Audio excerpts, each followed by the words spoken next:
We took over the city, leaving all of our allies behind to potentially drown in the river. But now we're going to what I'm going to call the conclusion of this campaign's first act, which is taking over the city's naval port. A very strategic spot in this battle. Because I know it's not strictly front mission style game, but it is kind of reminding me of some of the mission chains in 1 and 3. Kind of does, yeah. I played some of Front Mission 1, so I know what you're talking about. But yeah, we got to take over this port, and the way to do it is to take out our primary target, a battleship. If you can get rid of that, like, this place is toast, and the rest of the Pacific Rim forces can, like, set up shop here and, like, provide more forces to take over the rest of the island. This is going to be difficult. We've both got about the same turning circle. Yeah. It's telling us about, like, some wire nettings that we can technically walk across to avoid going into the water, but they are super flimsy and really only useful if you're going in with a light VT. Like, even medium weight class is way too risky. And because the unit we're going with for this one is also a medium weight, I am not going to do anything that isn't just sticking to the already predefined bridges. So we're going with the Scare Face. I'm pretty sure that is the most intimidating name I've ever heard. I also think it was probably meant to be Scarface, but it's just like some typo or mispronunciation on the Japanese part that they just did not really bother fixing. Just picturing someone going up and, like, you know how they used to draw pin-up girls on B-52 bombers and the like back in the Second World War? Oh, hell yeah. Just someone doing that, but it's like an angry emoji going, "Arr!" Okay. So yeah, this mission is a bit longer than the ones we've dealt with up to this point, and it's because of that that after delaying it from the last video, you'll get to see what supply runs look like. But also you get to see, as far as first generation VTs go, the Scareface, I feel, is like a good follow-up to the Decider. Like, if you, for some reason, don't want to stick to, like, I guess, like, the primary intended first-gen VT, this is a very good alternative. Oh, you also get to see what happens when you don't hit start at the right time, when, like, all 5 bars are not above the certain threshold. You kind of have to, like, redo that again. Just hear the clutch going, Yeah. So, one thing that I guess you could say that the Scareface is specialized in is that it's a long-range VT. Like, one of its main weapons it gets is the 320 SR. The SR standing for Sniper Rifle. So, it has the benefit of firing 320mm shells at way longer ranges than even, like, comparable rifles that other VTs use. Yeah, on that kind of scale, it'd be more like a recoilless rifle. Yeah. Or, you know, artillery. Mm-hmm. I mean, we still have that. We brought the 77 recoilless rocket launcher back with us, hopefully to do better with it. Yeah. Demonstrating that you can change, like, the line color on your HUD, which can be nice depending on, like, the environment you're in and, like, kind of like the color. So we're fighting against other Scarefaces as we're approaching. These ones are definitely a step up compared to the other VTs we faced, on the fact that they're a lot more dodge happy. It's also kind of a disappointment that the draw distance in the game is so bad, because you're able to target them before they actually appear on screen. Yeah, it's definitely, like, the biggest technical shortcoming. And it's something that you just kind of learn to ignore, like, when you're getting yourself that deep into, like, the mechanics and the simulation of it all. Yeah, just kind of pulls you out of the realism of it all. Mm-hmm.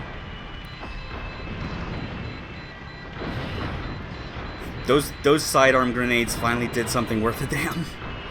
Although they are the timed grenades this time, they have, or triple grenades. Well, it's both. Like, they, like you saw them, they fire like in a three arc spread, but they also, much like our recoilless rocket launcher, the grenades have contact fuses, so even hitting them directly is not required. They just have to be close. Good enough. Yeah. And of course, we got a higher caliber version of the Decider's chain gun. It's 80 instead of 67. Still kind of really only useful when it comes to like dealing with non-VT targets, while the rest are generally good. It's actually something I kind of need to rescind, like the comments I made in like the very first video. Like, a lot of the sidearms actually do have like plenty of uses against VTs. It's just that they always feel like way more like, they feel less like the thing you're using to start and end the fight, but to supplement your main fire. And the other part is that there are certain like late game VTs and weapons that are equipped on like the sidearm that are just as good as the main weapon. So that's kind of why I was thinking the rest were really not that good. I was kind of in late game fuck everything mode after I finished recording this campaign. Do the chain guns ever get good enough you can use them as a primary? No. Like, chain gun is, anything classified as the chain gun is specifically meant for sidearm use to mop up like small artillery and infantry. Like, the next step up from that are like the machine guns on your main weapon arm. So definitely not Gundam style sidearms then. Yeah. Taking out these ships because they are contributing to something that I completely forgot to mention that I was doing at the very start, but this is the first mission that actually like forces you to make use of the fact that your VTs are equipped with Chaff. Those 3 ships patrol the side of the arena and like shoot missiles at you that lock on you from very long range. And anytime missiles are locked on, and the HUD will tell you when missiles are locked on, you press the Chaff button and you will release Chaff to just send them off course. Oh, cool. Yeah. You only get 10, though, and unfortunately it is one of those things where it is required that every VT has it. Like, it's not a weapon that you have to, like, equip and queue up. Thank God for that. Yeah. But, of course, as a result of that, there's, with actually, like, I guess technically one exception, all VT generations only have a maximum of 10 Chaff uses. I'm guessing that's a game balance thing more than anything. Pretty much. Plus, it's like the exception I'm talking about lets you hold 20 Chaff, but they're for specific units that you have to meet very like certain requirements before you can even use them. So much so that like if you're playing through the campaign for the first time, you're never going to get to use them. Oh god, it's Super Robot Wars all over again. Well, kinda. I mean, like, those combat points are effectively your experience that you earn, and like they allow you to rank up, and when you rank up, that gives you access to certain units. So already we're coming up on the main platform where the battleship is, and like, for as much as like the friendly AI comes off as incredibly useless and dumb, their presence here is actually very welcome for what I'm going to be doing to finish off the main target. I mean, it's 3-on-1 without them, so anything that provides something for the other guys to shoot at is gonna definitely be appreciated. Oh yeah, well, I'm not even talking about the VTs. Like, I could take them on no problem. It's the battleship that we gotta worry about. The battleship that just pelted me with a bunch of rockets and brought my health to 50%. gotta use the windshield washers to wipe all the grime and dirt. I still love how this controller. I still love how this controller has buttons for shit that is like any other game would just like assign it to something that changes its context based on what is happening. The fact that they just like had to make specific buttons for a fire extinguisher and windshield washing just shows how like dedicated they were to just designing this game to make use of every possible situation. I imagine when they were designing the controller, they were like, okay, so let's just put in every single button we can think of and then scale it back from there.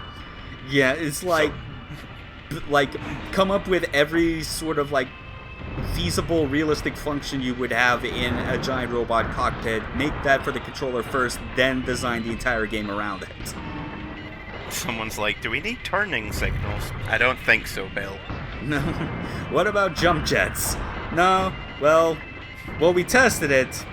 It kind of defeated the purpose of things. Would be really fucking helpful, but now's not the time. Yeah. So, while our buddies get repeatedly pelted and somehow don't die, we're calling for supplies.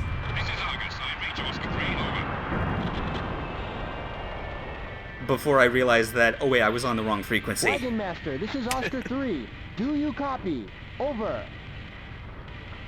This is Wagonmaster. Oscar 3, what is it? This is Oscar 3, requesting supplies. Send supply chopper ASAP. This is Wagonmaster. Roger that. The supply chopper is on its way. So yeah, there we go. And since we're in a safe spot, this means, like, not only will enemies not shoot at us, they won't shoot at the supply chopper because, fortunately, like, in a very smart decision, they always come from positions where, like, there's the least enemy resistance possible.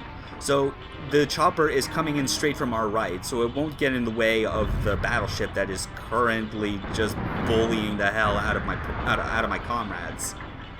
Please tell me this is like Metal Gear Solid 5 and it can just bonk you in the head with crate.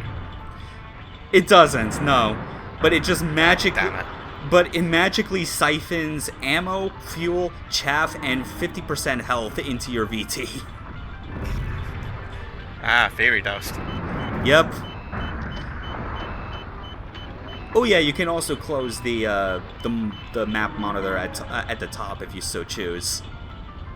But you kind of learn to work around the fact that it's taking up like the top center of your main screen anyway. So this is why I wanted those deciders to be here. They are drawing aggro from a lot of these rockets, so I can peek out just enough that I'll zoom in with my 320 SR and just take shots at the cannons. The thing with this, like, the conditions for being able to fully destroy this is to take out the ship piece by piece. This includes taking out all the cannons and shooting at specific sections of, like, the ship's hull.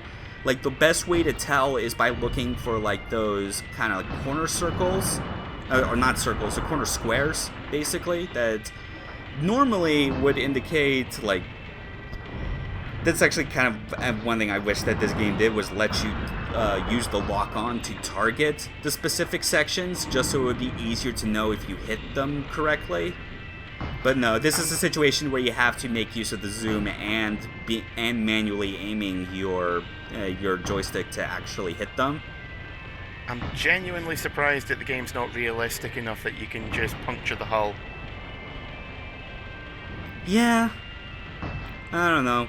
Who knows what sort of alloys and metals that they got working with in 2080? Like, they might be, like, compensating for the fact that, you know, they're in a world where warfare is now primarily fought with giant fucking robots. I mean, we came in gigantic ships that basically opened up the front just to allow us to walk out. Anything's possible. Yeah, true. And the Falchion is technically light enough that it could have been airdropped in. Like, think about that for a minute. I'm just thinking how long it would take for it to crawl its way out of the crater it just made.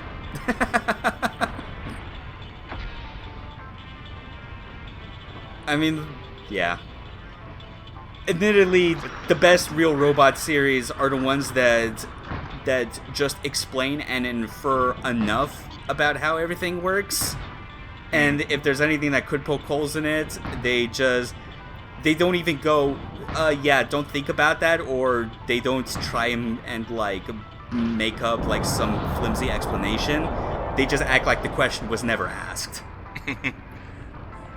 Because, I mean, if you most giant robots, you airdrop them on a city, and technically speaking, that's considered a war crime. That's considered an automatic victory. The enemy And speaking of victory, especially if it's one of those shows where you launch from orbit, it's like, no, that's an orbital kinetic weapon at that point. Yeah, that's a few steps behind like a colony drop. Yeah. So there we go. Yeah, that was that mission. It's a pretty fun one, and though from this point on, we're finally going to be getting a break from the first gen VTs. As charming as it was getting to use like these slow old things, we have to get to the part where the game starts going right. This controller that you're all amazed at and how ridiculous it is, we're not committed to just like resting on our laurels that this is some fun gimmick that you'll enjoy and then put away after a while. We're taking the gloves off. This game is getting real now.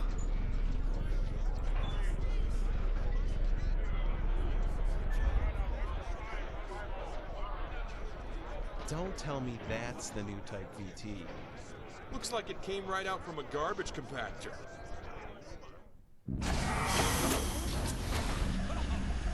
Ah, fuck, it's 9-ball. Oh god, I never realized that. But yeah, this is what we're piloting. Get ready for the second generation of VT combat. You should have told me we were going straight into Armored Core 4. Not quite that.